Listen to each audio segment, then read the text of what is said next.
कई दिन हुए सादिया को गिरफ्तार हुए और शरीफ बराबर उसको फोन किए जा रहा है। डर है कहीं शक न कर जाए। हम जानते हैं और हमें पता भी है कि इन पॉलिसीज में कहीं ना कहीं कोताही हुई है या देर में अंजाम पाया है। मैंने अपनी पूरी जिम्मेदारी अंजाम दी है, मेरी कोई गलती नहीं है। गुलाम रजा रहमानी। उन्होंने मुझे इस तरह से समझाने की कोशिश की कि मेरा इल्जाम सिक्योरिटी से मुताल्लिक है। सिक्योरिटी का? वो भी मुज़ाकरात करने वाली टीम के मीडिया इंचार्ज पर? वो कह सकती है कि उसे मेरे घर से कुछ बहुत ही अहम और जरूरी चीज मिली है, जैसे कि एक हार्ड डिस्क जिसे मैं ऑफिस से घर लाया था। उसका ये कहना है कि अगर वो इस तरह से कोई तजवीज पेश करती है तो वो मान जाएगा। तुम्हारा काम अच्छा था। उन्होंने वादा किया था कि ईरान की सारी नाकाबंदियों को खत्म कर देंगे। और आपने उधार का वादा लेकर नफ्त को हाथ से गंवा दिया। मूसापुर ने ईरान मुखालिफ तंजीम के डायरेक्टर गैरी सैक को सीक्रेट मालूमात क्यों दी?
मैंने अपने सिपाहियों को हुक्म दिया है कि वो जंग के लिए तैयार रहें।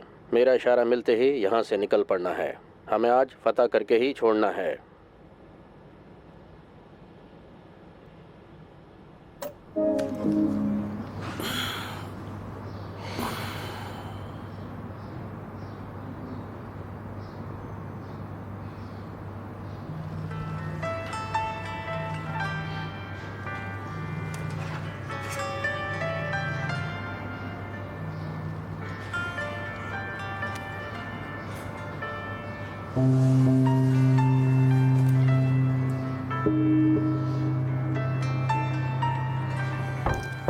आ जाइए।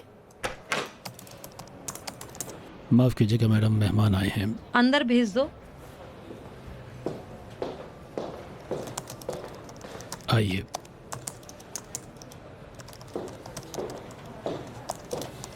आइए। मेहरबानी। कोई बात नहीं। सलाम मैडम। सलाम गुलामी साहब, खुशामदीद। मेहरबानी आपकी। तशरीफ रखिए। आप कैसे हैं? ठीक हो, शुक्रिया। सब ठीक ठाक है ना? सब मुराद के मुताबिक है ना? बहुत अच्छे से हमारी ज़ुबान बोल लेती हैं। मेहरबानी आपकी। हमारी इस्तेलाहों और मिसालों का इस्तेमाल बहुत अच्छे से कर ले रही हैं आप। वाकई में? जी हाँ। सादीनामा पढ़ने का नतीजा है। बहुत अच्छी बात है, बहुत खूब। साहब, एक दालचीनी वाली चाय गुलामी साहब के लिए। आपको ये बात कैसे पता कि मैं दालचीनी वाली चाय पीता हूँ? छोड़े। लगता है आपने मेरे बारे में काफ़ी तहकीक कर ली है। मैं जिसके साथ भी काम करना चाहती हूँ उसके बारे में सब कुछ जानना पसंद करती हूँ। काम? जी हाँ, मिस जीन के साथ आपके काम की रबिश को देखते हुए मैंने भी फैसला किया कि आपके साथ काम किया जाए। कैसा काम? मैं जीन की जगह पर आई हूँ और उसी सिलसिले में हम काम करना चाहेंगे। देखिए गुलामी साहब, मिनिस्ट्री में आपके काम की पोजीशन को देखते हुए आप दूसरों से ज्यादा बेहतर जानते होंगे कि ईरान किन राहों से सनती बायकॉट को नाकाम बनाता है।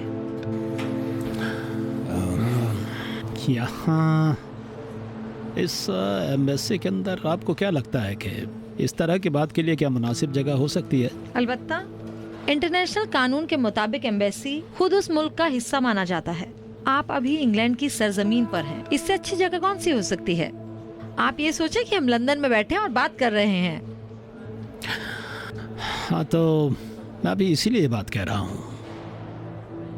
यहाँ आने जाने वाले लोगों पर इंटेलिजेंस वाले जरूर नजर रख रहे होंगे। आप वीजा के गेट से हैं, जो कि बिल्कुल नेचुरल है।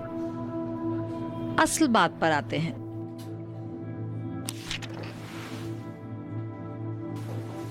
ये लिस्ट है उन कामों की जो आप मेरे लिए अंजाम देंगे।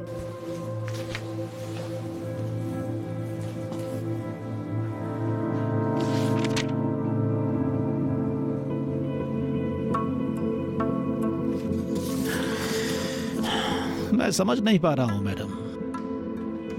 एक तरफ तो आप बाइकआउट को ख़त्म करने की कोशिश कर रहे हैं और दूसरी तरफ उन तमाम कंपनियों और लोगों पर जो कि ईरान के साथ मी और तिजारती लेन देन कर रहे हैं, उन पर बाइकआउट की मोहर लगाने की कोशिश कर रही हैं।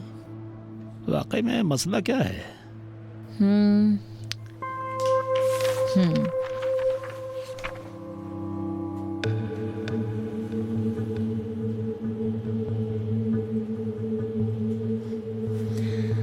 आपके साथ देने का राज हमारे पास महफूज रहेगा गुलामी साहब।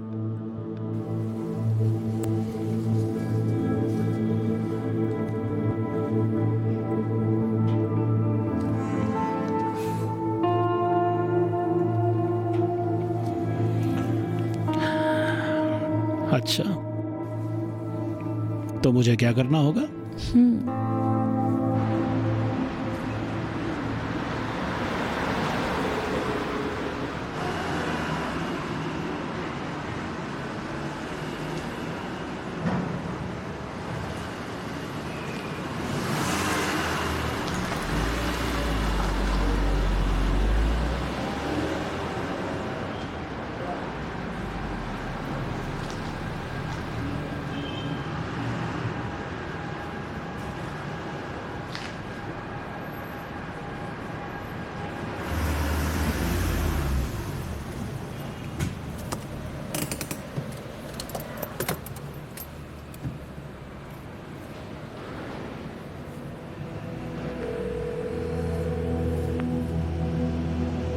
हेलो शरीफ,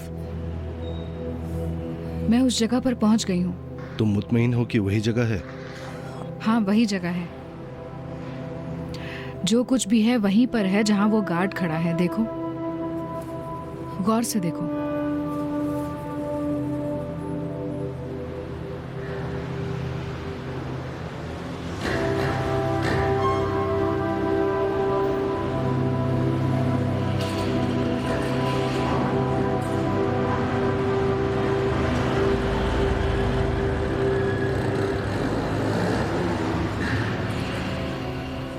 तुम ये कहना चाहती हो कि ईरानी इंटेलिजेंस वालों का रास्ता पब्लिक पार्किंग में से होकर गुजरता है? हाँ, ऐसा ही है। ये मानने वाली बात नहीं है। हाँ, मानने वाली बात नहीं भी हो सकती है। इसे तो एक आड़ बना रखा है। ये बड़े चालाक हैं। कोई सोच भी नहीं सकता कि इतनी अहम जगह जाने का रास्ता यहाँ से होगा। ये देखो, ये रही उनकी कार। देख रहे हो? उनका चेहरा भी दिखाई नहीं दे रहा है।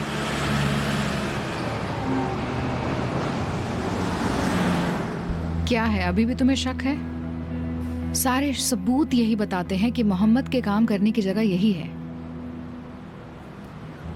शरीफ, यहाँ पे कैमरे लगे हैं। डरती हूँ पहचानी ना जाओ। मैं यहाँ से जा रही हूँ। ठीक है, वहाँ रुको नहीं, चली जाओ और जाकर तैयारी करो। तुम्हें अब मेरे पास आना है। ठीक है, खुदा हाफिज।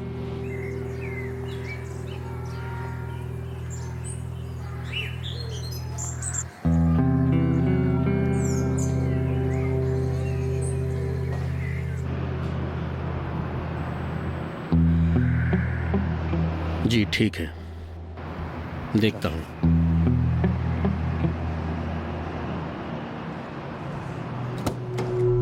मोहतरमा, तशरीफ लाइए। चलिए।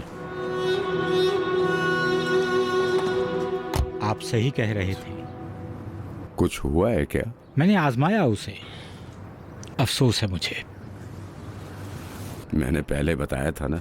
मैंने मुल्क के कुछ अहम और खुफिया एटमी राज उसके हवाले कर दिए। डॉक्टर साहब, मूसापुर आपका सलाहकार था, लेकिन आपने कुछ ऐसे राज उसके हवाले कर दिए जिन्हें किसी सलाहकार को नहीं देना चाहिए था। जब दुश्मन आपकी तरफ हाथ बढ़ाता है और मुस्कुराता है तो इस तरह के घुसपैठियों से ज्यादा होशियार रहना चाहिए। आपसे पूछ सकता हूँ उसके बारे में क्या फैसला किया है? आप ये बात मत भूलें कि हम सब एक साथ हैं और हमारे मुकाबले में अमेरिका और इंग्लैंड की जासूसी तंजीमें हैं। मैं हालिया हालात और मुल्क की डिप्लोमेसी की फजा में मूसापुर को निकालने का मशवरा नहीं दे सकता। इसका अंजाम अच्छा नहीं होगा। आप फिक्र ना करें, आपकी और मुल्क की डिप्लोमेसी की हिफाजत हमारी जिम्मेदारी है, इसे हम समझते हैं। मूसापुर ने जो गलतियां की हैं उसकी वजह से हम उसे निकाल देंगे। क्या मैं एक गैर मामूल गुजारिश आपसे कर सकता हूं? क्या आप ऐसा कर सकते हैं कि मैं अशरफी से मुलाकात कर सकूं? जेल में? आप अशरफी से मिलना चाहते हैं?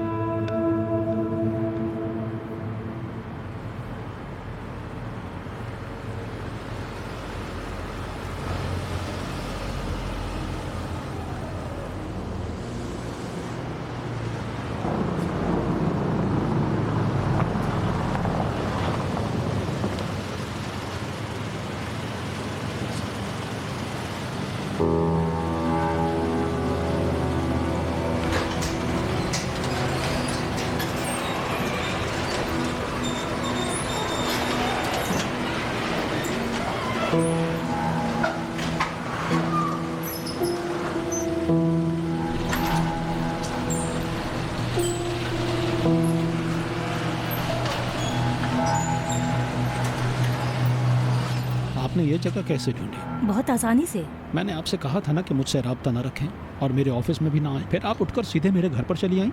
हमें ये पता करना था कि आप इतने मुस्तरिब और परेशान क्यों हैं।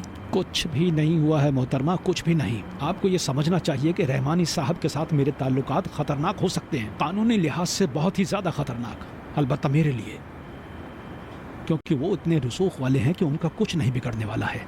आपके और रहमानी साहब के ताल्लुकात बिल्कुल अहमियत नहीं रखते। अहम यह है कि बाहर से किस तरह दिखते हैं। आपके और रहमानी साहब के अलावा आपके काम से कोई भी मुत्तला नहीं है। आप तो जरूर मुत्तला है ना। हम और रहमानी साहब एक ही शुमार होते हैं। और आप दोनों के अलावा और कितने लोग जानते हैं? कोई और क्यों जानेगा भला। देखिए मोहतरमा नेकपुर, मैं आपके साथ नहीं हूँ। रहमानी साहब को भी ये बात बता दें कि अब से कानून से हट के मुझसे कोई उम्मीद ना रखें। अगर उन्हें कुछ चाहिए तो तहरीर के साथ कानूनी तौर पर कार्रवाई अंजाम दें। समझिए आप। अब आप जा सकती हैं। अब ये क्या है? ये आपके लिए है। मैं कुछ भी आपसे नहीं लेने वाला, जाइए। आपको देखना होगा।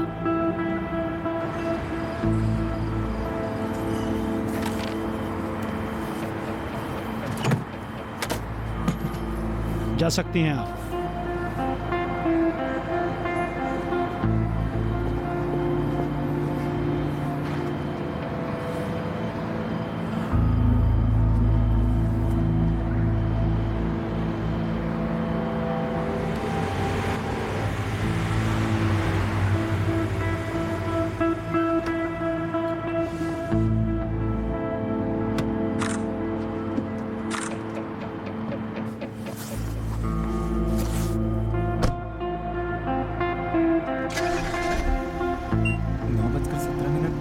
मीना नेकपुर ने अकबरी साहब से मुलाकात की।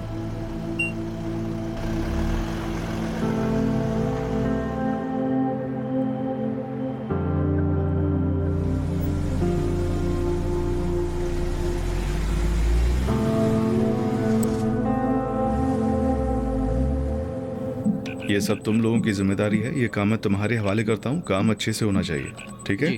मुझे खबर दे रहना। क्या हुआ रसूल? जनाब ये लीजिए, ये उस आदमी के घर की डिटेल है जिससे मीना नेकपुर ने मुलाकात की।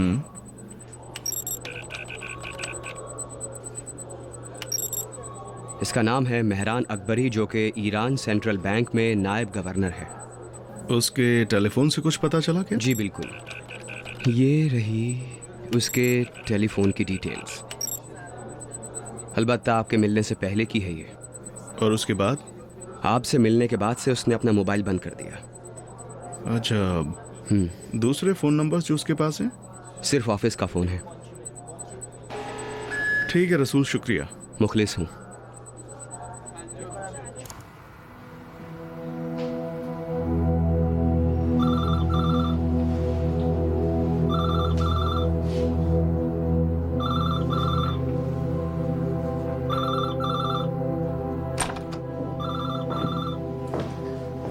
डॉक्टर साहब माफ़ कीजिएगा, मूसापुर साहब लाइन पर हैं। इससे पहले भी कई बार फ़ोन कर चुके हैं। डॉक्टर साहब माफ़ कीजिएगा, आपका ड्राइवर काफ़ी वक्त से नीचे इंतज़ार कर रहा है। बहुत देर हो चुकी है। क्या आप जाना नहीं चाहेंगे?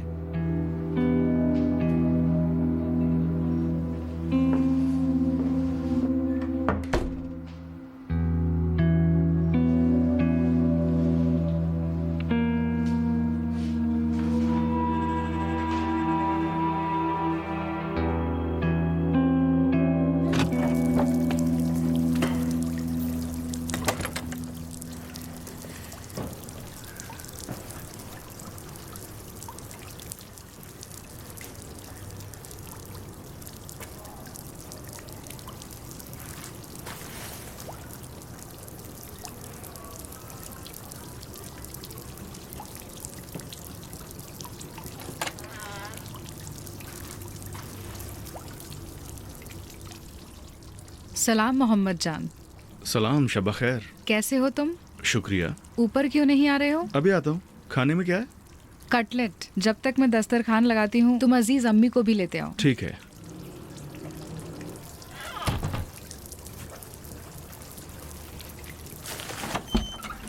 सलाम अम्मी। सलाम बेटे, कब आए? अभी अभी आ रहा हूँ। कैसे हो तुम? मुखलिस हूँ।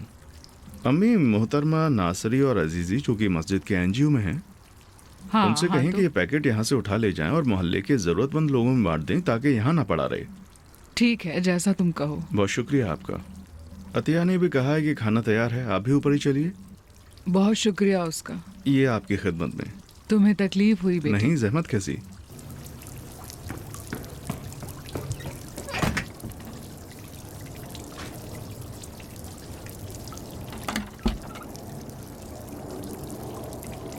गज़ा पट्टी में साथ देना, इस्तकामत, इसराइल, शाम और वाह वाह वाह वाह, तुम्हारी ये दाल चीनी वाली चाय की खुशबू कितनी उम्दा है। उठिए भी, आ जाइए अब्बू, कितना काम करेंगे। ऑफिस में भी काम करते हैं, घर में भी उठा लाते हैं काम। थोड़ा अपनी बेटी के बारे में भी सोचा करिए। रख दिया। ये रहा। तुम तो मेरी जिंदगी हो बेटी। तो आ जाइए, हम दोनों मिलकर चाय पेंगे। कल से आपकी बेटी यहाँ नहीं रहेगी। कहाँ जा रही हो? मैं बूशहर जा रही हूँ। अचानक कैसे जाना हुआ? आज मैंने देखा कि मेरी लाइसेंस की डेट गुजरती जा रही है। इसको रिन्यू करने में भी बहुत परेशानी होने वाली है। मैंने दोस्तों से बात कर ली है, फिल्म का जो भी अधूरा काम है वो हम करके वापस आ जाएंगे। जब आदमी कोई काम करना चाहे तो उसे देर नहीं करनी चाहिए, फौरन कर देना चाहिए। बताओ, मैं क्या मदद कर सकता हूँ? हमेशा की तरह दुआ करे मेरे लिए। हाँ, वो तो जरूर। और कुछ? और कोई बात नहीं है। इत्तेफाक से मैंने डॉक्टर याकूबी से बात की है। जानती हो ना, वो हिस्ट्री के प्रोफेसर हैं और इत्तेफाक से वो बू शहर के ही रहने वाले हैं। वो उसी एरिया के किसी आदमी को तुम्हारे पास भेज देंगे ताकि तुम्हारा जो भी काम होगा उसमें वो मदद कर देगा। ये तो बहुत अच्छी बात है। मैं भी चाहती थी कि रईस अली दिलवारी और तंगिस्तान के मुजाहिदों के बारे में जो कि कुछ नया हो पेश करूं। जैसे कि रईस अली दिलवारी की कोई तस्वीर अभी तक मौजूद क्यों नहीं है? जाहिर सी बात है, बरतानिया वालों ने कभी भी ये नहीं चाहा कि किसी तारीखी सूरमा का नाम तारीख में दर्ज हो, और रईस अली दिलवारी की तस्वीरें भी बहुत ज्यादा थीं। वाकई में? हाँ, वाकई में। लेकिन बरतानिया ने तंगिस्तानियों के हाथों शिकस्त फाश के बाद इन तमाम तस्वीरों को आहिस्ता आहिस्ता मिटा डाला। आप तो बहुत अच्छी बात बता रहे हैं अब्बू। काश कि आप मेरे सलाहकार होते। तुम्हारे लिए बेहतरीन सलाहकार डॉक्टर याकूबी ही हैं। जो भी बन पड़ेगा अंजाम देंगे। और कुछ? यही कि आपको बहुत चाहती हूँ। लेकिन मैं नहीं चाहता। जानती हूँ।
बिल्कुल इत्मीनान रखिए, मैं कल सुबह जरूर पता लगाऊंगी। जी, एक्सचेंज के बारे में सादिकी साहब से भी जरूर पता करूंगी। जो कुछ भी हुआ जरूर आपको बताऊंगी। जी, हर रोज जाया करूंगी। आपका सफर अच्छा गुजरे। जी, वो भी आपको सलाम बोल रहे हैं। ठीक है, खुदा हाफिज।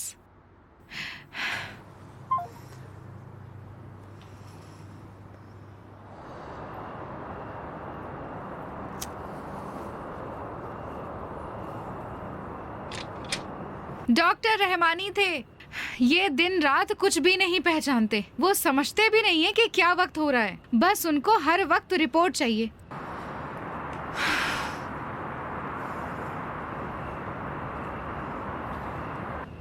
कुछ हुआ है क्या? नहीं, कुछ नहीं हुआ। मोहम्मद अली, मोहम्मद अली, मेरी तरफ देखो। कुछ हुआ है क्या? नहीं, वाकई में कुछ नहीं हुआ है। मतलब तुम्हें लंदन की याद आ रही है? इत्तेफाक की बात है कि डॉक्टर रहमानी भी लंदन जा रहे हैं। क्या तुम चाहते हो कि हम भी उनके साथ चलें? हम एक साथ रहेंगे। कभी कभी तो मैं ये सोचता हूँ कि हमारा यहाँ रहना बहुत बड़ी गलती है। क्या मतलब? यानी ये कि मैं यहाँ से उठकर लंदन के लिए निकल जाऊँ। अगर लंदन ना हो सका तो अपने भाई के यहाँ मैनचेस्टर निकल जाऊँ। मैं जानती हूँ तुम परेशान हो, थके हुए हो, समझ सकती हूँ मैं। मोहम्मद अली, ऐसा करो, चलते हैं कहीं सफ़र पर। कुछ दिन यहाँ से कहीं और चले जाएंगे तो माहौल बदल जाएगा। डॉक्टर को आ जाने दो, हम सब साथ चलेंगे।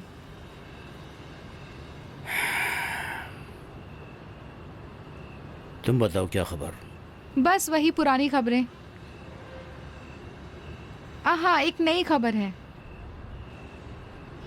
वो बैंक का असिस्टेंट डायरेक्टर जिसके बारे में मैंने बताया था ना कि रहमानी साहब ने रखा है नौकरी पर, मैंने कहा था ना कि बहुत ही भला आदमी है। मुझे बताओ तुम। वो लोग उसके पास गए थे। कौन? नहीं जानती, शायद इंटेलिजेंस वाले थे। तुम ऐसा किस तरह कह सकती हो? क्योंकि वो बहुत ज्यादा डरे हुए थे। एक अनजान नंबर से सुनसान जगह पर मौजूद टेलीफोन बूथ से मुझे कॉल कर रहे थे और ये कह रहे थे कि तुम या रहमानी मुझे कॉल ना करे और ना ही ऑफिस में मिलने आए। तो ये बात तुमने रहमानी को बताई? हाँ, मैंने बता दिया उनको। उन्होंने कहा वो ऐसा नहीं कर सकते। अगर साथ नहीं देंगे तो हटा देंगे। सही कह रहे थे वो। रहमानी साहब के लिए बहुत ही मामूली बात है ये। उनकी इतनी चलती है कि जिसको जहाँ चाहे रखें और हटा दें। वो ऐसे आदमी के मोहताज नहीं है। उफ, मुझे ऐसे बेमौका वाकयात बिल्कुल अच्छे नहीं लगते हैं। कैसे बेमौका वाकयात? यही कि अभी रहमानी साहब लंदन जा रहे हैं। जाती हूँ, चाय लेकर आती हूँ।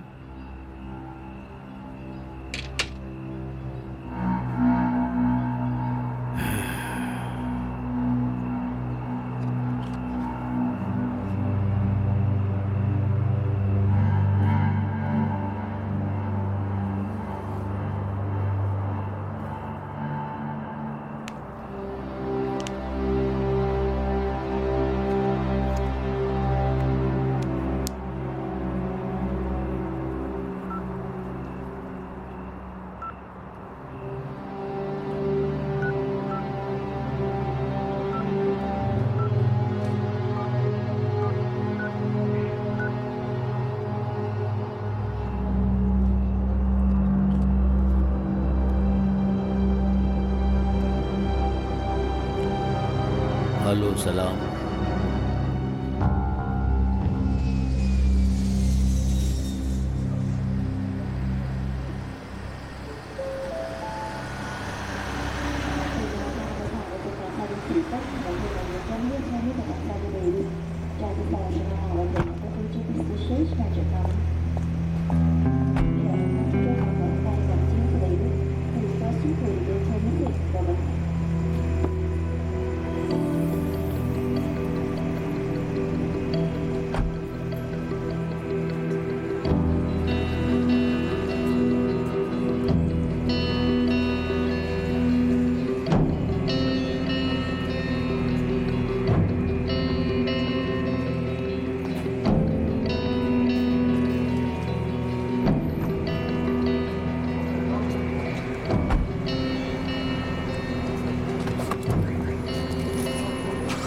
हाँ, मैं अभी पहुंच गया हूँ।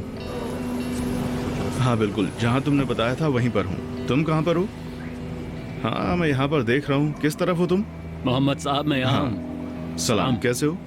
मुफलिस हूँ। बहुत वक्त से यहाँ पर हो? हाँ, देखा, अंदर गया। अच्छा, चलो।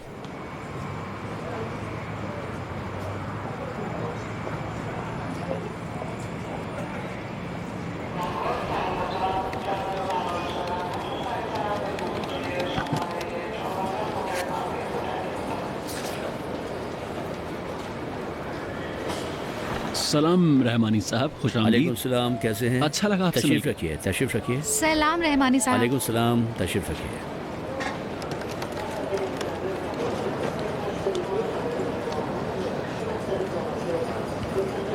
वो जहाज में जैसे बैठे उसे अपनी नजरों से ओझल मत होने देना।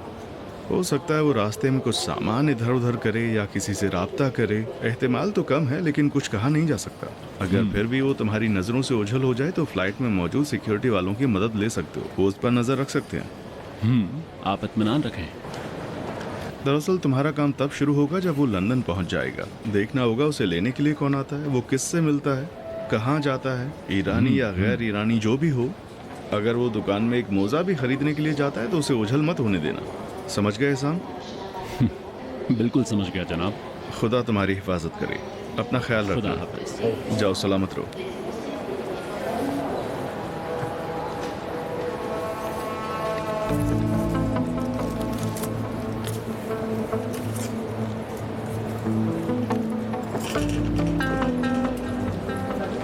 बहुत शुक्रिया जनाब, बहुत शुक्रिया जी।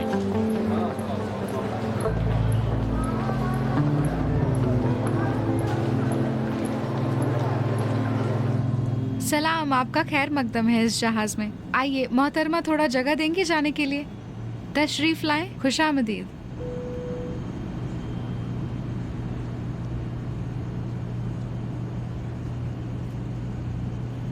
सलाम। सलाम रहमानी साहब। वालेकुम सलाम। वालेकुम सलाम। तशरीफ लाइए, तशरीफ लाइए। बहुत शुक्रिया। तशरीफ लाइए। आपकी सीट ये है। इजाजत है, मैं आपकी मदद करूं? नहीं नहीं, शुक्रिया। मेरे आदमी आपकी खिदमत में रहेंगे। बहुत मेहरबानी।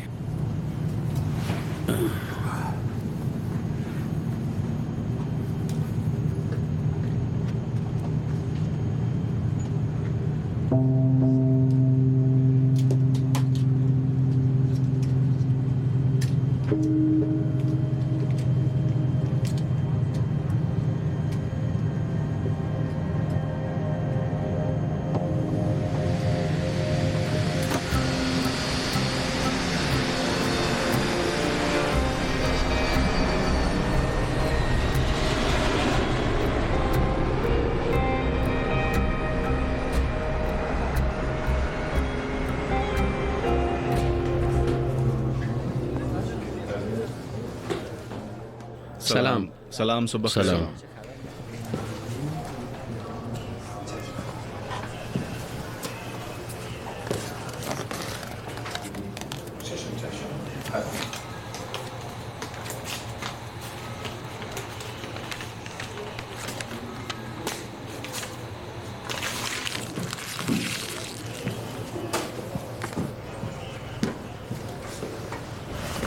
सलाम। सलाम।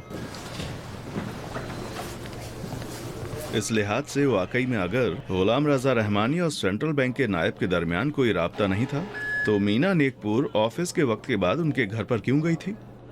5 मिनट की ये मुलाकात या तो घर के अंदर अंजाम पाई या फिर पार्किंग के हाथे में।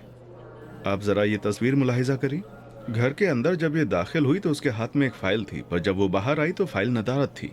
सही हो सकता है उसके खिलाफ कोई ऐसा सबूत हो जो वहां लेकर गए हो, ताकि वो जान जाए कि उसे किसी भी हालत में साथ देना पड़ेगा।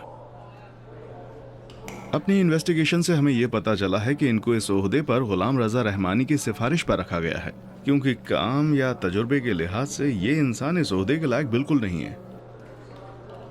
हाँ, बावजूद इसके कि ऐसे लोग भी मुजरिम हैं, लेकिन असल में ये लोग गुलाम रजा रहमानी के हाथ की कठपुतली हैं।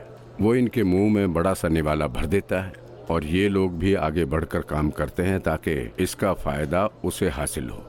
कुछ दिनों के बाद जब हंगामा शुरू हो जाता है तो उसे हटाकर दूसरे को ले आते हैं, फिर उसी हालत को दोहराया जाता है। तुम अपनी निगरानी को जारी रखो। बहरहाल रहमानी के केस में ये अहम मोहरा है। जी बिल्कुल। और कुछ? दूसरा ये कि इब्राहिम शरीफ ने सादिया से बात की है और कहा है कि वो अफगानिस्तान आ जाए। अफगानिस्तान चली जाए? क्या प्रोग्राम बनाया है तुमने? शरीफ ने उससे कहा है कि वो परसों अफगानिस्तान की सरहद पर आ जाए, जिससे कि उससे राब्ता किया जा सके। वहाँ से उसे कुछ लोग आकर अफगानिस्तान ले जाएंगे, क्योंकि वो खुद उससे मिलना चाहता है। और उसकी बेटी, उसे भी लाएगा सादिया से मिलवाने के लिए?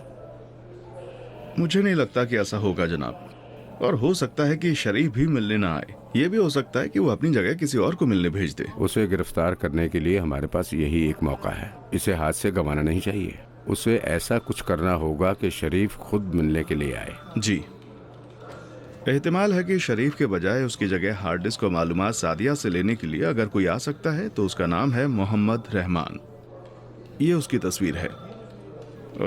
अफगानिस्तान के इंटेलिजेंस एजेंसी वालों ने हमें रिपोर्ट दी है कि मोहम्मद रहमान सादिया के शौहर के भरोसेमंद आदमियों में से एक है, जिसने साबिर के मरने के बाद शरीफ से राब्ता बहाल रखा है। सादिया जब से ईरान में है, उसकी बेटी की देखभाल करने वाला इंसान मोहम्मद रहमान ही है। क्या ऐसा हो सकता है कि शरीफ शक भी ना करे और अफगान पुलिस किसी बहाने से कुछ दिन के लिए मोहम्मद रहमान को हिरासत में रखे? जनाब, जैसा कि अफगानिस्तान के इंटेलिजेंस वालों ने हमें रिपोर्ट दी है, मोहम्मद रहमान का असल काम अफगानिस्तान से ताजिकिस्तान के लिए ड्रग्स स्मगल करना है, लेकिन ये काम वो हैंडक्राफ्ट मसनूआत की आड़ में करता है।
वो कहाँ पर गया होगा?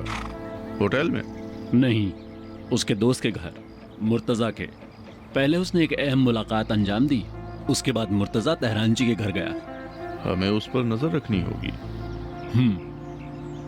मुझे तुम्हारी मदद चाहिए, तुम्हारी भी और एमिली की भी।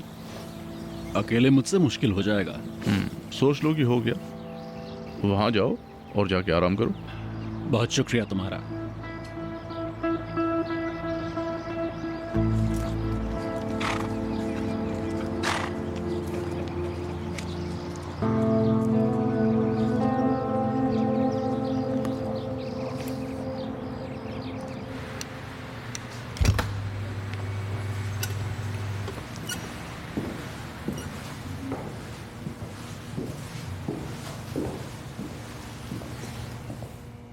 मोहतरमा उठिए, मेरे साथ चलिए। कहाँ? आप तशरीफ ले चलें। आप फिक्र न करें मोहतरमा, आपकी बेटी को कुछ नहीं होगा। हम इस बात की गारंटी लेते हैं कि कार्रवाई के खत्म होने और ईरान वापस आने के बाद आप अपनी बेटी से मिल सकती हैं। इस आदमी को जानती है?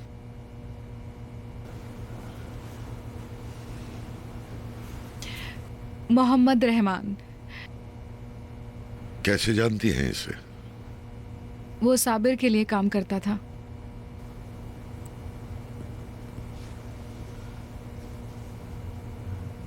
ये भी आपको जानता है?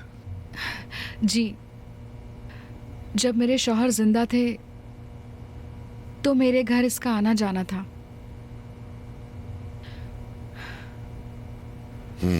आप फिक्र ना करें, अगर खुदा ने चाहा तो सब ठीक होगा। चलिए।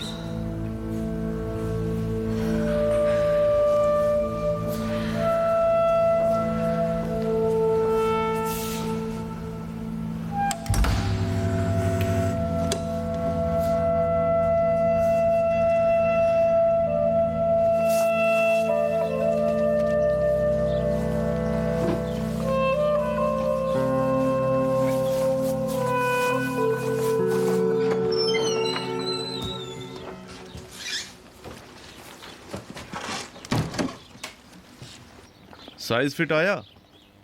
ओह हाँ, बहुत उम्दा, शुक्रिया। खरीदारी सिर्फ कैश में करना। बहुत अच्छे। और ये रहे तुम्हारे पेपर्स। शुक्रिया। ये प्राइवेट नंबर है, सिर्फ ईरान के लिए। ये नॉर्मल है, जैसे तुम मुझसे या एमिली से बात कर सकते हो। ओके। लैपटॉप, मेमोरी कार्ड वगैरह और कैमरा सब कुछ वहाँ रखा हुआ है उस छोटी सी मेज़ पर।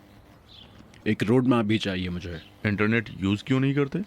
मुमकिन है कि हसास हो जाएं कि कोई तहकीकात क्यों कर रहा है। बेफिक्र रहो, सब सेफ है। अच्छी बात है।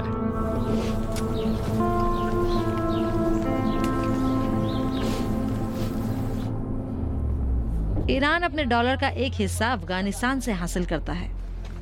बड़ी खामोशी से ये पता लगाओ ये डॉलर्स ईरान कैसे आते हैं, फिर बाद में बात करती हूँ।